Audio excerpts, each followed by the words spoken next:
Hello बच्चों। तो चलो हम कुछ एप्लीकेशन ऑफ इंटीग्रेशंस के कुछ बेसिक कॉन्सेप्ट्स को सीखते हैं। बहुत सारे बच्चे इस चैप्टर में जो आंसर्स उसके आते हैं वो गलत आंसर आते हैं। या तो बच्चे गलत लिमिट लेते हैं या कभी बच्चे ग्राफ गलत बनाते हैं। तो गलत ग्राफ बनाने से और गलत लिमिट लेने से भी आपके आंसर्स गलत आते हैं। चलो सीखते हैं कुछ important concept application of integrations का।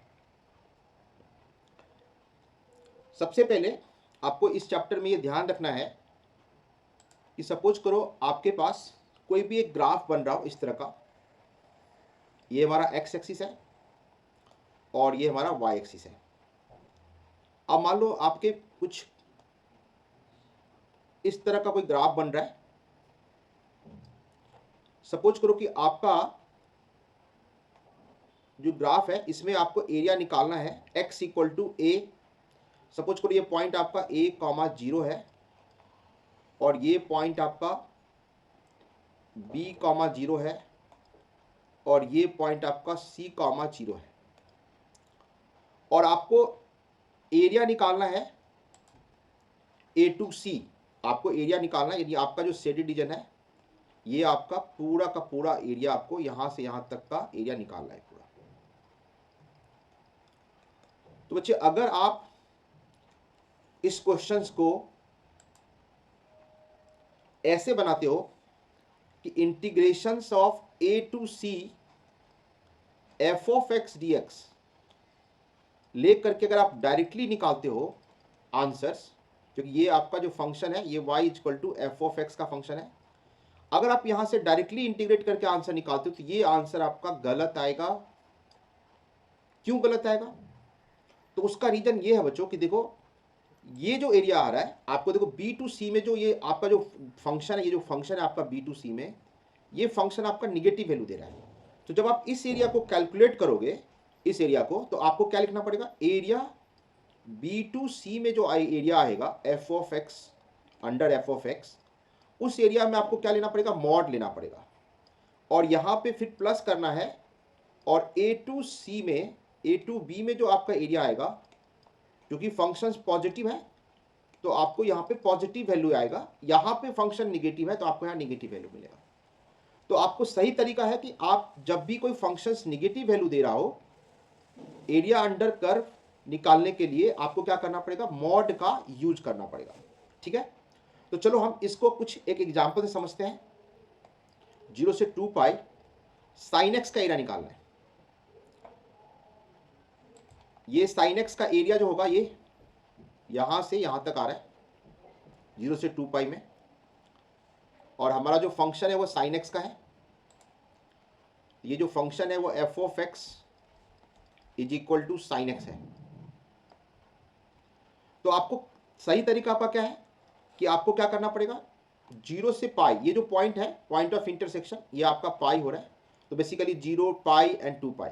तो आपको पहले 0 से पाई में साइन एक्स को इंटीग्रेट करना है विथ रिस्पेक्ट टू एक्स, और फिर आपको क्या करना है?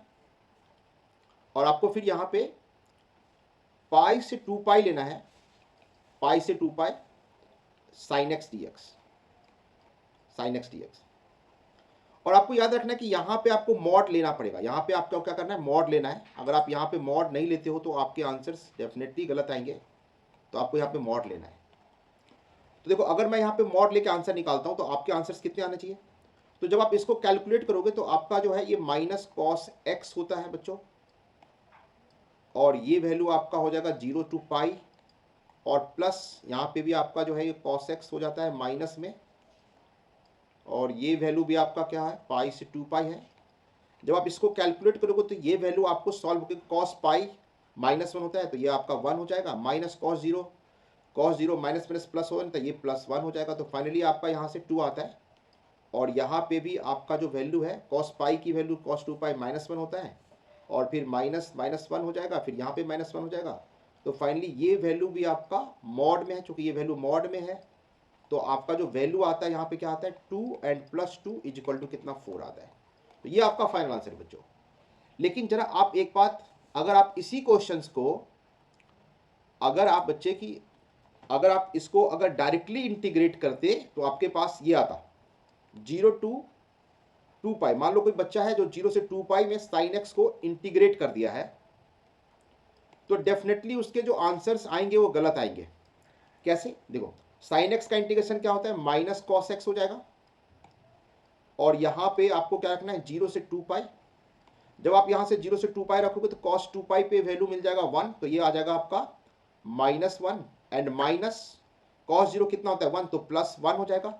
ये फाइनल आंसर आपका 0 देता है। जब बच्चों आप 0 से 2 पाई में डायरेक्टली इंटीग्रेट करते तो जो आपके आंसर आते वो आंसर आपके आते 0, जो कि आपका आंसर है गलत। ठीक है, तो देखो बच्चों, अभी इसके बाद जो सेकंड जो कॉन्सेप्ट है, वो सेकंड कॉन्सेप्ट ये है, ये हमारा एक्स क्यूब का फंक्शन है। और अगर मुझे मान लो बच्चों कि यहां से यहां तक का ये एरिया चाहिए, हमें सपोज करो कि ये line y is equal to, ये line y is equal to 1 है, और आपको सपोज करो कि आपको ये एरिया चाहिए, ये एरिया चाहिए जिसमें y एक्सिस इन्वॉल्व हो, यानी हम कह सकते हैं कि हमें y एक्सिस के अबाउट जो एरिया बन रहा है, इस एरिया को हमें निकालना है। देखो, एक तो है कि आपका जो ये आप देखो area under curve about x axis में, अगर आप इस तरह से एक पैरेलल लाइन बनाओगे तो आपको ये एरिया नहीं चाहिए, आपको ये एरिया चाहिए जिसमें y एक्सिस इन्वॉल्व हो रहा है। तो बच्चों, आप अगर इसको डायरेक्टली, अगर आप जैसे मान लो ये हमारा 0 है और ये हमारा 1 है, तो अगर आप यहाँ पे 0 टू 1 एक्स क्यूब dx को अगर आप इंटीग्रेट करके निकालोगे आंसर, तो आपका गलत आएगा। क्यों गलत आएगा? क्योंकि ये एरिया अंडर एक्स है, ये आपने ये एरिया निकाला है, ये एरिया निकाला है अंडर एक्स, ये वाला एरिया निकाला है, लेकिन आपको कौन सा एरिया चाहिए, ये चाहिए। तो इसके लिए आपको सही तरीका क्या है, तो इसके लिए आपको सही तरीका जो आपका है वो क्या है, आपको क्या करना पड़ेगा, पहले इस फंक्शंस को x के टर्म में लाना पड़ेगा, यानी यहां से आपको x फाइंड करना है। तो आप x इज इक्वल टू यहां पे लेके आएंगे y का पावर 1/3। तो आपका देखो, ये जो हमारा जब हम dx में इंटीग्रेट करते हैं तो ये हमारा x की वैल्यू होती है, ये 0 टू 1 क्या x की वैल्यू है। लेकिन यहां पे जब हम dy लिखेंगे तो ये y की वैल्यू होगी, ये y की वैल्यू 0 टू 1 है, और यहां पे हम x को यूज करेंगे, x in terms of y, तो हमारे पास होगा y टू द पावर 1/3। तो इसलिए जो यहां से जो आंसर्स आएगा वो हमारा फाइनल आंसर होगा 3/4, और ये हो जाएगा आपका y टू द पावर 4/3। सो आपको क्या करना है, यहाँ पे लिमिट लेना है 0 टू 1।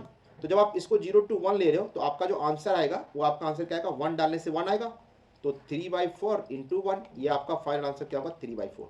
तो ये आपका फाइनल आंसर होगा। ठीक है, एक हमारा सेकेंड पॉइंट था जिसमें बच्चे कभी कभी गलत करते हैं, और ये कुछ ऐसे एग्जाम्पल भी देता हूँ जिसमें इसी अप्रोच का यूज होता है जनरली। जैसे मान लो बच्चे कि अगर आपके पास एक पैराबोला है और एक लाइन है, तो मैं आपको ये बता दूं कि जब आपके पास पैराबोला, एक आपके पास ये इस तरह का पैराबोला है, बेसिकली ये parabola y square equal to 4x है, ये y square equal to 4x है,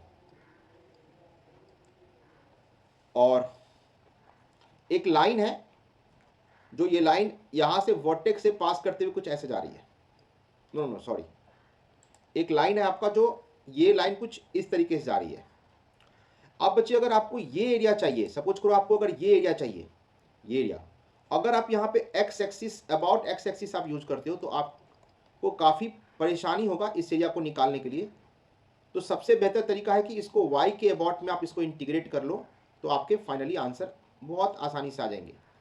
तो इसमें आपको करना क्या होगा बच्चे, तो सबसे पहले आपको देखो क्या करना है, ये एरिया बिटवीन टू कर्व्स का है, तो सबसे पहले ये जो पॉइंट है, ये पॉइंट आपको फाइंड आउट करना है, और फिर ये पॉइंट फाइंड आउट करना है। तो उसके लिए आपको क्या करना है, ये जो भी लाइन होगा y is equal to mx plus c, मान लेते हैं ये लाइन का इक्वेशन है, तो आपको ये इक्वेशन और ये इक्वेशन को सॉल्व करना पड़ेगा। तो वहां से आपका ये y1 और ये y2 अगर मिल जाता है, फिर आपको डायरेक्टली क्या करना है, यहाँ पे y1 से y2 में इसको इंटीग्रेट करना है। तो ये जो भी लाइन है, ये लाइन माइनस समथिंग करेंगे, तो सबसे पहले आपको यहाँ पे, चूंकि आप यहाँ पे क्या कर रहे हो, y के रिस्पेक्ट में इंटीग्रेट कर रहे हो, यानी एरिया निकाल रहे हो, y के अबाउट अगर एरिया निकालोगे तो आपको ये फंक्शंस में सबसे पहले आपको क्या निकालना है, x निकालना पड़ेगा। तो यहां से इस फंक्शंस को आप सॉल्व करोगे तो क्या मिलेगा आपको, x क्या मिलेगा, x is equal to Y minus C upon M मिलेगा। और इस y square equal to 4x को अगर यहाँ पे सॉल्व करते हो तो क्या मिलेगा आपको, x मिलेगा आपको वाई स्क्वायर अपॉन 4। तो बच्चे देखो यहाँ पे लाइन का एरिया जो भी होगा वो ज़्यादा होगा पैराबोला के एरिया के कारण। तो अगर आप मॉड यूज करते हो तो कोई प्रॉब्लम नहीं है, आप ये कर्व माइनस ये कर्व कर लो या ये कर्व माइनस ये कर्व कर लो, कोई दिक्कत नहीं है। तो आप यहाँ पे किसी भी ऑर्डर में ले सकते हो। लेकिन जब आप यहाँ पे मॉड अगर यूज नहीं करते हो तो आपको अपर माइनस लोअर करना पड़ेगा। यहाँ पे देखो अपर नहीं, यहाँ पे जो लाइन के कारण जो एरिया बनेगा वो ज़्यादा एरिया बनेगा। ये दिखने से लॉजिकली वाइज दिखता है आपको कि ये एरिया लाइन एरिया अंडर जो लाइन होगा वो ज़्यादा बड़ा होगा विथ रिस्पेक्ट टू पैराबोला के अंदर। तो हमें यहाँ पे जो लाइन है, लाइन क्या है हमारा ए वाई माइनस सी अपॉन यहाँ पे एम लेना पड़ेगा और माइनस फिर वाई स्क्वायर बाई 4 करना पड़ेगा। अगर हम इस इंटीग्रेशन को सॉल्व करते हैं तो नो डाउट बच्चे यहाँ पे जो आंसर्स आएंगे वो आपका फाइनल आंसर होगा। ठीक है, तो आज हमने ये देखा कि जहाँ पे मैक्सिमम बच्चे गलती करते हैं जिसके कारण उनका आंसर नहीं आता है। कभी बच्चे एक्स एक्सिस के अबाउट लेते हैं जहाँ पे वाई की जरूरत हो, वाई के अबाउट निकालने की जरूरत होती है, वहाँ पे बच्चे एक्स एक्सिस के अबाउट निकालते हैं एरिया। और जब फंक्शंस निगेटिव होता है तो बच्चे वहाँ पे मॉड नहीं लेते हैं, तो इसके कारण आंसर उनका गलत आता है। तो प्लीज़ आप ये 2-3 पॉइंट्स को याद रखें ठीक से, क्योंकि बोर्ड बहुत ही नज़दीक है और मैं चाहता हूँ कि आपको 10 दिनों के अंदर सारा सिलेबस 1 बाय 1 चैप्टर वाइज आपको मैं रिवाइज करा दूँ। तो आप हमारे चैनल को सब्सक्राइब कर लो और नोटिफिकेशन बिल ऑन कर लो, ताकि हमारा जो भी इस अभी 12th बोर्ड के रिगार्डिंग जो भी वीडियो मैं अभी अपलोड करूंगा वो आपको सीधा डायरेक्टली मिल जाए और टाइम पे मिल जाए, ताकि आप रिवाइज कर पाओ। ठीक है, तो नेक्स्ट वीडियो में हम कुछ क्वेश्चंस के ऊपर आएंगे, कुछ क्वेश्चंस जो आपके सेलेक्टिव क्वेश्चंस होंगे 5, 7, 10 क्वेश्चन, वो हम इस एरिया अंडर कर्व के ऊपर लेके आएंगे बच्चों, ताकि वो आपका जो है जो एग्जाम में जो भी क्वेश्चंस हो 100% अगर आप वो वीडियो को वॉच करोगे तो आपके क्वेश्चंस 100% एग्जाम में बन के आएंगे, इसकी मैं गारंटी लेता हूँ। ठीक है बच्चों, तो आज के लिए इतना ही।